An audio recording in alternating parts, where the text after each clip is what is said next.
បន្លែផ្លែឈើ5ប្រភេទល្អបំផុតសម្រាប់សុខភាពនិងវិធីចម្អិនឲ្យមានរសជាតិឆ្ងាញ់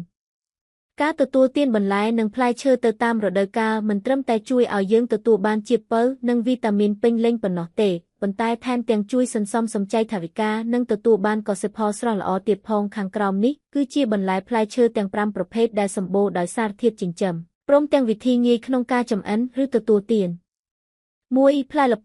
ពៅជាប្រភពនៃវីតាមីនAនិងជាតិសរសៃខ្ពស់ជួយស្បែកនិងភ្នែកសាច់ល្ពៅឬល្ពៅកិនមានជាតិសរសៃច្រើនជួយឲ្យឆ្អែតបានយូរ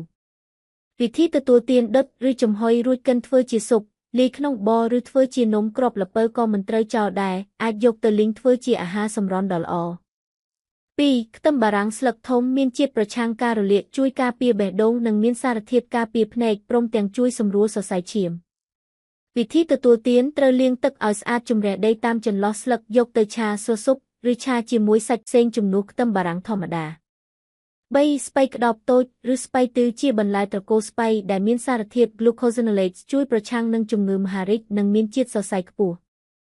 វិធីទទួលទានកុំស្ងោរឲ្យជ្រាយពេកនាំឲ្យល្វីងឬបាត់បង់ជាតិពុះជា2ប្រឡាក់ប្រេងអូលីវអំបិលម្រេចរួចយកទៅអាំងឲ្យក្រហមស្រួយឬហាន់ស្ដើងធ្វើជាសាឡាត់ស្រស់4ដំឡូងជ្វាជាប្រភពថាមពលល្អសម្បូរដោយវីតាមីន A និង C ជួយពង្រឹងប្រព័ន្ធស៊ាំរាងកាយការពារការឆ្លងជំងឺផ្សេងវិធីទទួលទានដុតឬចំហុយទាំងសម្បកក្រោយលាងស្អាតកាត់ជាដុំច្របល់ប្រេងអូលីវនិងខ្ទឹមស្រួចដុតក្នុងឡធ្វើជាដំឡូងបារាំងបំពង់សុខភាព5ផ្កាខាត់ណាខៀវសម្បូរវីតាមីន C ខ្ពស់ខ្លាំងនិងមានសារធាតុ sulforaphane ដែលត្រូវបានស្រាវជ្រាវឃើញថាអាចជួយទប់ស្កាត់កោសិកាមហារីកវិធីទទួលទានចំហុយឬឆាស្រួយដោយប្រើប្រេងអូលីវខ្ទឹមនិងអំបិលបន្តិចមិនគួរស្ងោរយូរពេកទេដើម្បីរក្សាសារធាតុចិញ្ចឹម